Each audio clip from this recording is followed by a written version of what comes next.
নমস্কাৰ মই ভাস্কৰ আৰু মই এটা নতুন ভিডিঅ'লৈ স্বাগতম জনাইছোঁ।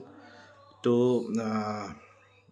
যিসকলে মানে হেড কমেণ্ট দি আছে তো তেখেতলোকক কওঁ তো এইবিলাক নকৰিবা, ভাল নালাগে। কাৰণ এজন মানুহৰ বেকগ্ৰাউণ্ডটো নজনাকৈ তোমালোকে যি টি কথা কৈ দিলে ভাল নালাগে। আৰু ফাৰ্ষ্ট অফ অল মই এটা কথা ক'ব বিচাৰোঁ যে 2017 পৰাই মই চাকৰি কৰি আছোঁ। ঠিক আছে, প্ৰথমতে ৰিটেইল ট্ৰেডৰ টিচাৰ হিচাপে আছিলোঁ আমাৰ ধেমাজি হাই ছেকেণ্ডেৰীত। তাৰপিছত মই প্ৰায় 2.5 বছৰমান কৰিলোঁ গাঁও পঞ্চায়ত কোঅৰ্ডিনেটৰ হিচাপে। তাৰপিছত মই কৰিলোঁ প্ৰায় 2.5 বছৰমান SRLMত ব্লক কোঅৰ্ডিনেটৰ হিচাপে। আৰু তাৰপিছত এতিয়া জুনৰ 1 তাৰিখে 2 বছৰ কমপ্লিট হ'ব মোৰ PWD ৰোডছত।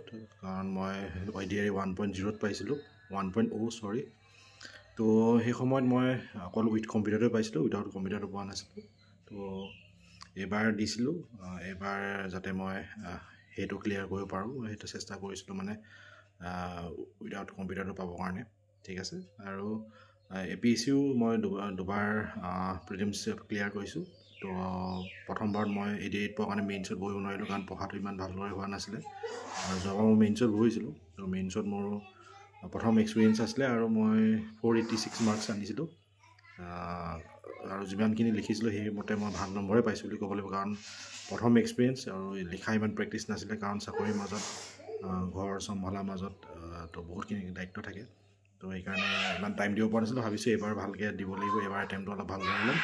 আৰু এবাৰ যেতিয়া এক্সপিৰিয়েঞ্চটো হৈ যায় তেতিয়া এটা অনুমান কৰিব পাৰি কেনেদৰে লিখিব লাগে, কেনেদৰে পঢ়িব লাগিব। ঠিক আছে, আৰু মোৰ পঢ়াটো এটা মোৰ হবি হয়। আৰু মোৰ যোনবিলাক ক্ল'জ ফ্ৰেণ্ড আছে বা মোৰ কলিগ আছে অফিচতে হওক বা আগৰ অফিচতে হওক, SRLMতে হওক বা PWDতে হওক, বা মোৰ যোনখিনি ষ্টুডেণ্ট আছে মোৰ হোৱাটছএপ গ্ৰুপত, তো তেনেকৈ আমাৰ ভাস্কৰ আছে, এবাৰ সি SI ক্লিয়াৰ কৰিছে, আকৌ ADREও ক্লিয়াৰ কৰিছে, শংকু আছে। তো সিহঁতে চবেই জানে মোৰ কথা, মই কেনেকুৱা ধৰণৰ মানুহ হয়, মোৰ মনটো কেনেকুৱা চবেই জানে। তো নজনাকৈ যিকোনো কথা ক'ব নালাগে। আৰু যেতিয়া মই গ্ৰেজুৱেশ্যন পাছ কৰিছিলোঁ 2014ত, তেতিয়া চাকৰি নোলায়েই। ঠিক আছে, এডভাৰটাইজমেণ্টবিলাক ক'ত পাওঁ আমি সেই গুৱাহাটী গ'লে আমি খামবিলাকত যে ওলমাই থৈ দিয়ে তাতে আমি এডভাৰটাইজমেণ্টৰ বিলাক পাওঁ, তাৰপৰা কিনিব লাগে, তাৰপিছত এপ্লাই কৰিব লাগে। কিন্তু আজিকালি কি হয়, আজিকালি আছাম কেৰিয়াৰ আহি গ'ল। তো আছাম কেৰিয়াৰত লগে লগে পাই যায়। ঠিক আছে, আৰু আগতে কি হৈছিলে, চব এক্সামবিলাক পইচা দিলেহে মানে প্ৰায় এক্সামবিলাকৰ চাকৰি পায়। ঠিক আছে, এইটো একদম খোলা কথা। কাৰণ আগতে বহুত এক্সাম ভালো হৈছিলে কিন্তু মানে নাপাওঁগৈ। ঠিক আছে, ফাইনেল নাম নাহে, তেনেকুৱা বহুত এক্সাম্পল মোৰ লগত আছে। বহুত মই এক্সাম দিছোঁ। ঠিক আছে, তো সেইকাৰণে যিকোনো কথা কোৱাৰ আগত এবাৰ ভাবি চিন্তি ক'ব লাগে। আৰু নিজৰ ব্যৱহাৰ নিজৰ পৰিচয় বুলি কয়। তো তোমালোকে এটা অফিচত যেতিয়া কাম কৰিবা, তোমালোকৰ ব্যৱহাৰ যদি ভাল নহয়, তোমালোকে ডাঙৰক সন্মান কৰিব নাজানা, তেতিয়াহ'লে মই নাভাবোঁ তোমালোকক উপযুক্ত এটা চাকৰিৰ কাৰণে। ঠিক আছে, যেতিয়া তোমাৰ কেৰেক্টাৰ ভাল হ'ব, তোমাৰ মেনাৰ্ছ ভাল হ'ব, তেতিয়াহে তোমালোকৰ এটা চাকৰিৰ কাৰণে উপযুক্ত বুলি ভাবিব। আৰু তেতিয়া ভগৱানেও তোমালোকৰ লগত ভাল কৰিব। ঠিক আছে, তো কাৰোবাক কিবা কোৱাৰ আগত তোমালোকে ভালদৰে মানুহজনৰ বিষয়ে চাই ল'বা। ঠিক আছে, আৰু বহুতে কৈ আছে মই SC কাৰণে ক্লিয়াৰ কৰিছোঁ। ঠিক আছে, তোমালোকে যদি মোৰ প্ৰিলিমছৰ RTI কৰিব বিচাৰা তেতিয়াহ'লে চাব পৰা মই জেনেৰেল কেটেগৰীতে ক্লিয়াৰ কৰিছোঁ। ঠিক আছে, তাত মোৰ মাৰ্কছ 90+ এবভ আছে। আৰু এইবাৰ ADRE যোনটো আছে, এইবাৰ ADRE মোৰ 134 আহিছে। মই এতিয়া কাৰণ ফাইনেল এটা মানে কি দিছিলে আনচাৰ কি তাৰ লগত মিলাই চাইছিলোঁ।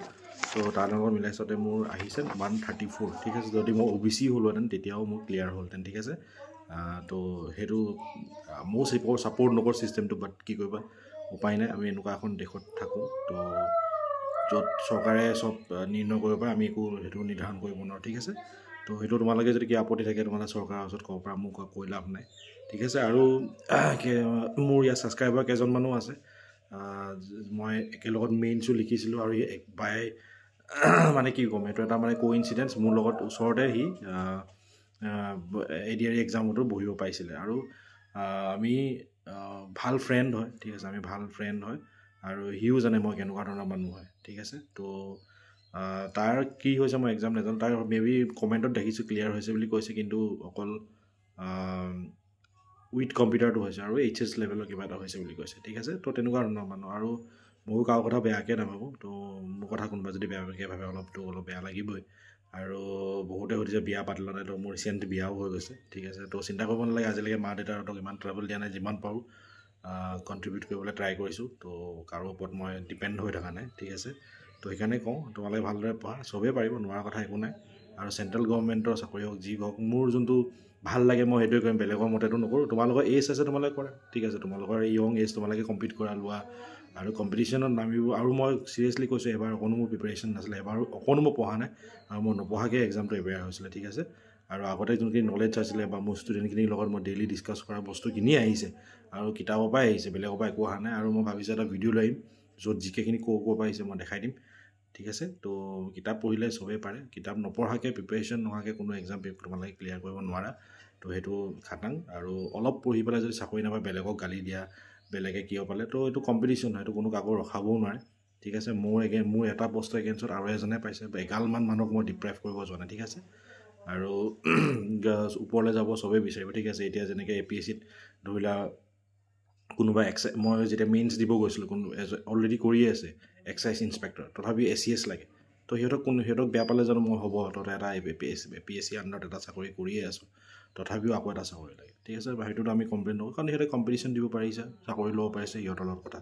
তো তেনেকৈ ভাবিলেই হ'ল, ঠিক আছে। তো যদি নিজৰ প্ৰিপেৰেশ্যনৰ ওপৰত বিশ্বাস থাকে, তেতিয়াহ'লে তোমালোকে নিশ্চয় ক্লিয়াৰ কৰিব পাৰিবা। আৰু মোৰ যোনদিনাখন ৰিজাল্ট দিছে 7 তাৰিখে 6 তাৰিখে 12মান বজাত ৰাতিলৈ দিছে, ঠিক আছে। তো 7 তাৰিখে পুৱা মানে এনেকুৱা ৰিজাল্ট ওলাইছে আৰু। তো সেই সময়ত মই হোমগুৰিত বহি আছিলোঁ, তো মোৰ বিয়া নীতি নিয়মবিলাক চলি আছিলে। আৰু মই জানোৱেই মোৰ ৰিজাল্ট, মোৰ লগৰ এজনে কৈছিলে, দীপেন, সি মোৰ লগত গৈছিলে, কৈছে যে কাট অফতকৈ বেছি তোমাৰ মাৰ্কছ আছে, তোমাৰ ক্লিয়াৰ হ'বই, চিন্তা কৰিব নালাগে, তোমাৰ ক্লিয়াৰ হৈছে বুলিয়ে কৈছে। আৰু মই চোৱা নাই, মই নেক্সট দিনাখন 12টা-1টামান বজাতহে মই চাইছোঁ। আৰু মই জানিছিলোঁ মোৰ ক্লিয়াৰ হ'ব বুলি, কাৰণ ইমানখিনি মাৰ্কছ কেতিয়াও কাট অফ নাযায় বুলি মই জানো। তো কোনোবাই সেইটোত বেয়া পাই লাভ নাই। তো সেইকাৰণে কওঁ, কাৰোবাৰ যদি ভালটো ভাবিব নোৱাৰে, তেতিয়াহ'লে প্লিজ বেয়াটো নাভাবিবা, ঠিক আছে। এজন মানুহৰ কথা নাজনাকৈ বেয়াকৈ কোৱাটো বেয়া। আৰু বিং মেচিয়ৰ্ড মানুহ তোমালোকে সেইটো বুজি পাইছা চাগে। তো আশা কৰোঁ চবৰে ভাল হ'ব জীৱনত, আৰু কণ্টিনিউ কৰি থকা ষ্টাডিটো, ঠিক আছে। তো তাকে কৈ ইয়াতে ভিডিঅ'টো সমাপ্ত কৰিছোঁ, ধন্যবাদ।